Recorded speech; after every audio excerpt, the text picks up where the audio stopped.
2024년 3월 말에 대통령 안가에서 만찬 모임했다고 말씀하셨잖아요. 네. 그게 그 안가가 어디에 있는 안가입니까? 삼청동입니까? 아니면 다른 동입니까? 제가 안가를 가본 건 그때가 처음이라서 과거에 옛 그 청와대 근처인 것 같은데 정확히 어느 동인지는 집은 잘 모르겠습니다. 예. 그때 참석자가 누구였죠? 네, 저하고 저는 국방장관이었습니다. 김용현 경호처장, 조태용 국정원장, 여인영 방첩사령관 이렇게 있었습니다. 그 당시는 증인이 국방부 장관이었죠. 네. 이제 그때 그 대통령이 비상한 조치에 대해서 언급을 했죠. 다시 한 번 말씀해 주십시오. 비상한 조치에 대해서 언급을 했죠. 예. 그때 그거에 대해서 증인은 반대하셨다고 했죠. 예, 저를 보고 그렇게 하신 것 같아서 저는 뭐 군을 책임지는 국방장관으로서 그에 대해서는 재고하고 좀 다른 의견을 표명했습니다. 그때 그 자리에 있었던 그 당시 그 조태용 국정원장 그리고 김용현 경호처장, 여인영 방첩사령관은 그 말을 듣고 다른 얘기 안 했나요? 예, 아까 말씀드린 대로 저와 국정원장의 어떤 의견 표명 후에 대통령께서 다른 주제로 전환을 하셨습니다. 그래서 그 두 분은 그 말씀할 기회가 없었던 것으로 제가 기억하고 있습니다. 그러면 조태용 국정원장은 뭐 찬성했나요? 반대했나요? 조태용 국정원장도 사실상 좀 다른 의견을 낸 것으로 제가 기억하고 있습니다. 예. 그리고 그 다음에 바로 집으로 안 가고 그 증인 공관으로 김용현 여인영 데리고 갔죠. 네, 그렇습니다. 이제 가서 무슨 얘기했나요? 예, 그날 이제 식사 끝나고 대통령님과 국정원장은 이제 따로 복귀하셨고 군 후배 2명이 남아서 가는 길이니까 우리 집에 차나 한잔하자. 원래는 그냥 그런 의도로 했습니다. 그래서 이제 대화를 하는 과정에서 아까 대통령 하신 말씀이 화제에 올랐고 그래서 대통령께서 그런 말씀은 아무리 술자리라도 사람들한테 하는 게 좋지 않겠다 이런 뜻으로 아까 진술한 대로 그렇게 그 두 사람에게 당부를 했습니다. 그러니까 증인이 대통령께서 혹시라도 그런 생각 갖지 않도록 해야 된다. 나는 국방부 장관으로서 절대 반대한다. 반드시 내 뜻을 전해달라. 이렇게 말했다는데 맞습니까? 예, 그 조치를 저를 보고 하셨는데 사실은 제가 거기에 동의하지 않으면 성립될 수 없기 때문에 대통령께서 이제 그런 생각을 아예 안 하시려고 그러면 제 입장이 중요하겠다는 생각하에서 조금 그 예의에 벗어나지만 제가 경호처장한테 제 뜻을 대통령께 전해달라고 말씀했습니다. 김용현 경호처장에게. 네. 그리고 나서 2024년 9월 6일에 증인은 국방부 장관에서 경질됐죠. 그렇습니다. 그리고 나서 이제 지금 맡은 국가안보실장으로 가셨고요. 예, 정확하게 이야기하면 8월 13일 날 제가 겸직을 했습니다. 예, 9월 6일까지 김용현 그 후보자가 장관이 될 때까지 그래서 2가지 겸직을 했고 9월 6일 이후에는 김용현 국방부 장관, 저는 안보실장 1가지 일만 전념하게 되었습니다. 예. 그런데 그 여인영 정보 그 방첩사령관은 그 2024년 3월에 그런 만찬을 했다는 얘기를 안 하거든요. 2024년 다시 한 말씀. 2024년 3월에 대통령 안가에서 예. 만찬을 할 때 예. 그 이제 여인영 방첩사령관이 있었다고 했잖아요. 예.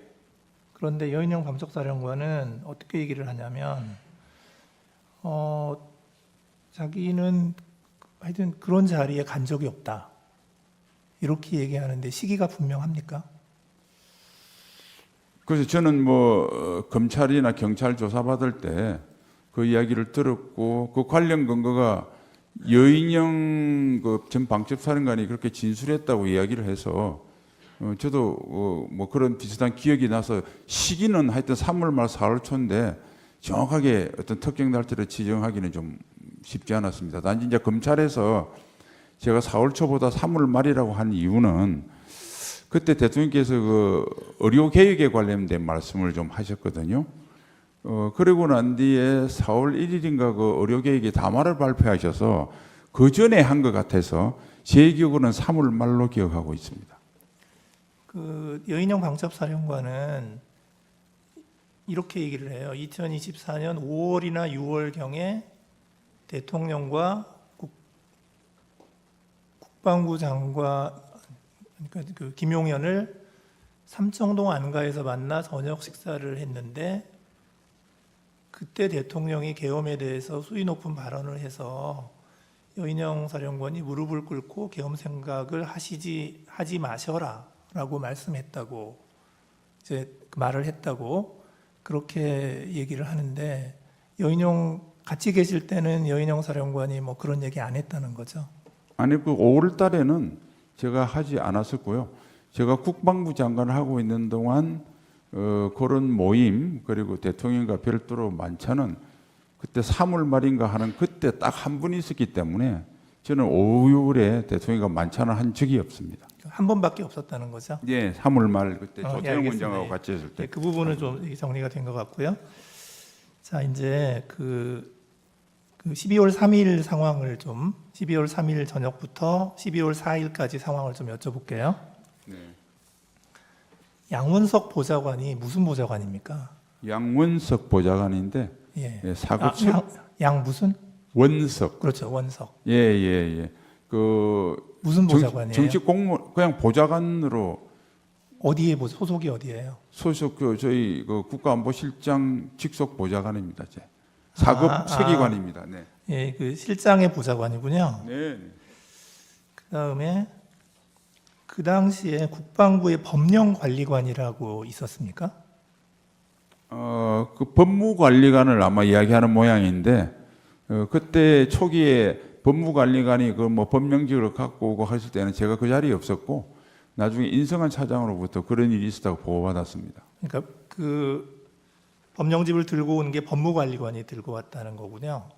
뭐 그렇게 들었습니다. 전에 듣기로. 예, 법무관리관이나 공직기책입니다. 아, 예, 예. 여기 그 법령관리관이라는 용어가 있어서 제가 여쭤본 거고요. 자, 이제 증인은 그 12월 3일 21시 19분경에 양원석 보좌관이 대통령이 수석 비서관 이상 회의를 소집했다 이런 얘기를 듣고 용산으로 출발을 한 거죠.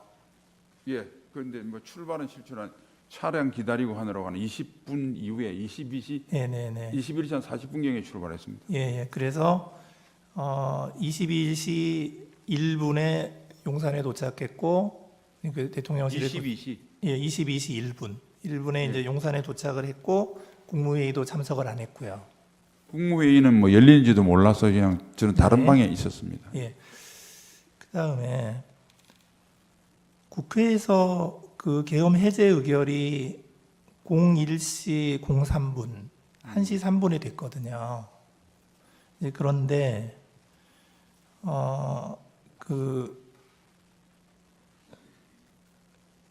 지금 대통령이 1시 20분에 그 합참 전투 통제실로 이동을 하거든요. 이제 그런데 그 인성환 2차장이 증인에게 전화를 했죠. 그게 전화를 한 게 1시 31분. 전화 내용이 뭐였나요? 그러니까 20분에 갔다고 하는 것은 그 보좌관이 저한테 보고한 시간이고 네. 대통령이 정확한 이동 시간은 아마 경찰에서 갖고 있는 합참 입구를 들어오는 CCTV에 나와 있을 겁니다. 그건 그 정도로 하고요. 네. 01시 31분에 인성환 처장이 전화한 것은 개략적으로 볼 때 대통령이 이제 합참으로 같이 이제 10분 정도 이상 경관 시점이라고 저는 추정합니다. 그때 전화 와서 대통령이 여기 계신데 너무 오래 계시면 계엄 해제를 해야 되는데 시간이 걸릴 것 같으니까 저보고 비서장님하고 와서 대통령을 모시고 가는 게 좋겠다고 건의를 했습니다. 그래서 이제 뭐 그런 취지로 차장이 저한테 건의를 했습니다. 전화로. 그래서 증인하고 비서실장이 그 합참에 도착한 시간이 01시 37분. 아닙니다. 그게 검찰 조서는 그렇게 됐는데 아까 정정했다시피 경찰 공조본에서 CCTV로 확인한 걸 수사관이 알려주더라고요. 몇 그러니까 분인가요? 01시 46분에 합참 지하시설에 도착했습니다. 아, CCTV상. 46분에 도착하셨군요. 그리고 대통령 모시고 나간 시간이 01시 49분. 아, 49분. 네. 예. 이제 그래서 그 합참에 갔더니 대통령이 어디에 계시던가요? 그 결심지원실이라고 하는 합참의 이제 소위 전투통제실 중에 조그만 방에 계셨는데 그쪽으로 저하고 비서실장이 들어갔습니다. 예. 거기 들어가니까 지금 3명이 있었다는 거잖아요. 그렇습니다. 예. 그 대통령, 그다음에 김용현 국방부 장관, 박안수 계엄사령관. 네. 그랬다는 거죠. 그때 그 사람들이 그 방에 어떻게 있었습니까? 앉아서 있었나요? 서 있었나요? 이제 조금 원탁인데 가운데 타원형 원탁으로 기억이 되고요. 그 가운데 대통령이 계셨고 좌우측으로 국방부 장관과 계엄사령관이 있었습니다. 저희 들어가는 걸 보고 두 분이 자리를 양보해서 저희가 이제 그 자리에 앉았고 대통령께서 이제 그때까지만 저희 들어오는지 모르셨던지 아까 말한 책자를 보시면서 의안 이런 말씀을 혼자 하셨습니다. 그리고 저희가 앉는 임기측을 보고 저희들을 보고 오셨어요라고 인사를 하셨고 바로 그 정진석 비서실장이 복귀하시는 게 좋을 것 같습니다. 건의드리니까 그럽시다라고 해서 제가 잠깐 먼저 밖에 나가서 기다리겠습니다라고 그 결심지원실 밖에서 기다리니까 한 1분 정도 있다가 대통령이 나오셔가지고 복귀했습니다. 근데 그 박안수 계엄사령관 얘기는 조금 다르거든요. 뭐라고 얘기하냐면 예, 대통령님이 저랑 장관님 3명만 남고 모두 나가라고 얘기를 해서 장관님하고 대통령은 의자에 앉아 있고 박완수 계엄사령관은 서 있었다. 이제 그리고 그 이후에 대통령과 김용현 장관은 마주 앉아서 작은 소리로 뭔가 이야기를 하고 계셨고 박완수 사령관은 멀찍이 서 있었고 자기는 앉은 적이 없다. 이렇게 얘기하는데. 예, 저도 그렇게 진술한 걸 들었는데 그 중간에는 그렇게 앉아 있는지 모르겠는데 마지막 부분이지 않습니까? 공간이 40한 6, 7분에 들어갔을 때는 그때는 두 사람 다 아무 말 없이 대통령과 앉아 있었던 것으로 저는 기억하고 있는데 이게 뭐 제 기억이 잘못됐을 수는 있겠습니다. 그런데 어쨌든 저는 두 사람이 대통령님 앞뒤 좌우측으로 이렇게 앉아 있었던 것으로 기억하고 있습니다. 예, 예. 자, 그리고 나서 그 1시 50분에 이제 대통령이 경호차로 청사로 복귀했죠. 예, 그런데 시간을 보면 조금 55분쯤 될 것 같습니다. 49분에 나왔습니다. 아, 예, 49분에 나왔으니까 예, 55분쯤. 어쨌든 경찰에 있는 시간을 기준으로 하는 게 좋을 것 같습니다. 예, 경호차를 타고 이동했죠. 아, 저는 경호차가 아니고요. 아니요, 대통령. 별도, 대통령께서는 먼저 이동하셨습니다. 경호선들하고. 그러니까요. 저하고 비서실장은 재관용차로 같이 타고 그 뒤로 네네, 따라갔습니다. 네네. 네. 근데 이제 그 청사로 복귀한 시간이 아까 증인은 1시 55분이라고 그랬는데 대통령이 비상계엄을 해제 발표한 시간이 아침 04시 26분이에요. 한 2시간까지는 아니고 1시간 한 40분 정도 후인데 왜 이렇게 시간이 오래 걸렸나요? 뭐 제가 기억하고는 우선 그 총리가 들어오시고 총리가 또 그 국무회의 소집 건의를 하시고 그래서 일단은 국무위원들 소집하는 시간이 걸렸을 거고요. 그 다음에 그때 저는 이제 해제할 때는 저하고 비서실장이 배석했는데 정식 문건을 만들어서 해제에 관련된 발제를 국방부 장관이 했습니다. 그리고 그 문서도 있었고요. 그래서 그런 뭐 행정적인 정리도 좀 있었을 거고. 그럼 대통령께서는 국무회의 하기 전에 대국민 담화를 하시겠다고 그래서 또 담화문을 작성하고 이런 시간도 있을 거고 그래서 뭐 그런 시간이 소요됐을 것으로 생각합니다. 근데 이제 국무회의 시간을 보면 04시 26분에 비상계엄 해제 발표를 했고 바로 그 다음에 04시 27분에서 29분까지 2분간 국무회의를 했다는 거거든요. 그러니까 발표를 하고 나서 국무회의를 했는데. 그렇습니다. 대통령께서 지침을 국무회의 의결하기 전에 국민들에게 먼저 알려드리는 게 도리다 그래서 말씀하셨고, 그래서 저하고 비서실장이 해제할 때는 대통령을 모시고 2층 브리핑실에 가서 대통령이 말씀하신 걸 들었습니다. 그리고 대통령님이 집무실에 올라오시고 저희들은 바로 또 국무회의장에 가서 해제하는 데 배색을 한 바가 있습니다. 예. 마지막 질문인데요. 그 합참의 이제 전투통제실에 그 결심지원실이라는 게 있잖아요. 네. 그러면 그 안에 지금 대통령께서 머무른 시간이 그때 한 그 10분 이상 지연이 되니까 그 인성환 2차장이 대통령을 빨리 모시고 나가는 게 좋겠다는 취지로 증인에게 전화했다는 거잖아요. 그걸 왜 빨리 모시고 나가야 되는 상황이었나요? 그 인성환 차장한테 전화를 한 경위를 물어보니까 인성환 차장은 통상 군에서는 그 자기가 지시를 받으면 직속 상관인 저한테 대통령을 수행해서 갑니다는 보고를 해야 되는데 보니까 보고를 안 해서 일단 그걸 보고를 해야 되겠다는 생각을 했고, 네. 그다음 본인 생각에 그 01시 31분이란 것은 인성환 차장하고 저하고 비아폰에 찍혀 있는 시간을 기준으로 하는 겁니다. 그래서 예, 전화를 해서 대통령이 좀 이게 10분 정도 지난 것 같은데 뭐 오래 있는 거는 좀 그렇다 하면서 하여튼 어쨌든 빨리 모시고 가자. 장병들도 있고 계엄도 빨리 해줘야 되는데 뭐 그런 취지로 이야기를 저한테 건의를 했습니다. 그러니까 그게 좀 그렇다. 그게 뭐가 그래서? 그러니까 계엄이 국회에서 의결을 했는데 해제를 의결했는데 대통령께서 이제 군사 지휘실에 있는 것이 장병들이 보기에 뭐 적절치 않겠느냐 뭐 이런 취지로 이야기한 것 같습니다. 자, 그러면 지금부터 잠시만 주목해 주시기 바랍니다. 제가 구독자분들을 위해서 선물 하나를 준비했는데요. 제가 항상 여러분들께 드리는 말씀이 있습니다. 뉴스만 평소에 잘 챙겨보셔도 돈이 되고 돈을 벌 수 있다라고 말씀을 드렸는데요. 여러분들은 여기 보시는 삼성전자 뉴스를 보고 어떤 생각이 드세요? 아니면 정치인들의 뉴스, 날씨 뉴스를 보고는 어떤 생각이 드시나요? 그냥 뉴스만 보고 끝내는지 아니면 이 뉴스를 어떻게 이용할 수 있는지 이 부분을 고민하고 계시는지를 되물어보고 싶습니다. 그 이유가 뭐냐 하면 제가 지난번에 여러분들께 뭐라고 말씀을 드렸었죠? 지금은 반도체 섹터를 눈여겨보셔야 한다고 말씀드렸습니다. 그리고 나서 이런 썸네일들 뉴스를 통해서 많이 보셨을 겁니다. 반도체 내용이 이슈가 됐을 때 부자들은 어떻게 생각한다? 반도체 관련주들은 뭐가 있는지, 어떤 종목이 가장 좋은지, 어디에 투자해야 돈이 몰리는지 자연스럽게 생각한다고 제가 말씀을 드렸죠. 그 이유가 뭐냐 하면 부자들이 봤을 때는 이슈가 곧 돈으로 이어지고 그 이슈가 나에게 돈을 벌어준다는 경험적 확신이 있기 때문에 부자들은 항상 이런 사회적 이슈를 관심 있게 챙겨본다고 제가 말씀을 드렸습니다. 이번에도 마찬가지인데요. 제가 지난번에 시청자분들과 함께하는 주식으로 수익 내기 이벤트를 진행했었죠. 당연히 100% 무료로 진행을 했었고요.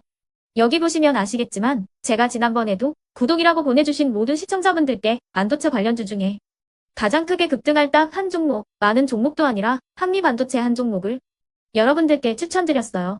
그러면서 여기 나와 있는 대로 정확히 얼마에 매수해야 하는지, 그리고 수익률이 어느 정도 나왔을 때 팔아야 하는지를 이런 부분들까지 여러분들에게 정확히 알려드렸었는데 지금 실제로 어떻게 되었다? 오른쪽을 보시면 아시겠지만 제가 지난번 문자 발송으로 이 한미반도체를 소개해드리고 나서 실제로 이렇게 5배 이상 어마무시한 상승이 나왔습니다. 100만 원만 투자를 했어도 무려 500만 원이 넘는 수익금이 생긴 거죠. 그래서 당시에도 굉장히 많은 분들이 제가 드린 이 한미반도체로 수익을 내실 수가 있으셨을 텐데요. 다시 한번 축하드린다고 말씀을 드리겠고 이번에도 마찬가지입니다. 앞으로도 2024년, 2025년 계속해서 기대해볼 섹터는 AI입니다. 그 중에서도 AI 반도체는 그 누구도 부정할 수 없는 미래 성장 산업입니다. 그러면 우리가 어떻게 생각해 볼 수 있을까요? AI 반도체 종목 중에 앞으로 크게 대장 역할을 하면서 10배 이상 급등할 수 있는 텐베고 종목을 지금부터 열심히 추적해야 한다는 겁니다. 큰 돈을 투자하지 않더라도 월급의 일부분 아주 소액이라도 이 종목을 모아가야 수백 %의 수익률을 손에 쥘 수 있는 것이죠. 지금 여러분이 보고 계시는 이 유튜브 또한 AI 반도체와 아주 밀접한 연관이 있고 반도체야말로 대한민국의 핵심 산업으로 앞으로 더더욱 시장은 성장할 수밖에 없습니다. 그렇기 때문에 제가 이번에도 뭘 보내드리고 있냐면 지난번과 똑같이 구독이라는 문자를 보내주시면 제가 AI 반도체 관련주 중에 앞으로 대장주 역할을 하면서 주가가 가장 크게 급등할 한 종목을 여러분들께 문자 발송으로 종목명과 사고 파는 시점을 모두 알려드릴 건데요. 그 문자를 받고 여러분들이 주식으로 돈 버는 연습을 한번 해보셨으면 좋겠고요. 혹시라도 나는 주식을 하지 않는다 하시는 분들은 주변에 주식하시는 지인분들에게 말씀을 해주셔도 되고요. 아니면 연세가 있으셔서 투자가 어렵다 하시는 분들은 이 종목을 자녀분들에게 한번 사봐라. 이걸로 한번 수익을 내봐라. 이렇게 조언을 해주실 수도 있는 거겠죠. 그래서 지금 이 영상을 보시는 시청자분들 중에 나도 이번 종목이 좀 궁금하다 하시는 분들은요. 누구나 상관없이 그리고 어느 시간대나 상관없이 부담없이 010-2514-5930번으로 구독이라는 문자 보내주시면 제가 이번에도 똑같이 무료 추천 급등주 문자를 보내드리겠습니다. 이해되시겠죠? 제 번호 010-2514-5930번으로 구독이라는 문자 보내주시면 여러분들이 직접 이슈를 통해서 돈 버는 연습을 해보실 수가 있는 거고 제가 돈을 받는 것도 아니고 투자를 대신해 드리는 것도 아니기 때문에 부담 없이 신청해 주시면 되는 겁니다. 그리고 수익이 나면 저는 다른 것은 하나도 바라지 않습니다. 제 채널에 구독, 좋아요 한 번씩만 눌러주시라 이렇게 다시 한번 말씀을 드리겠습니다.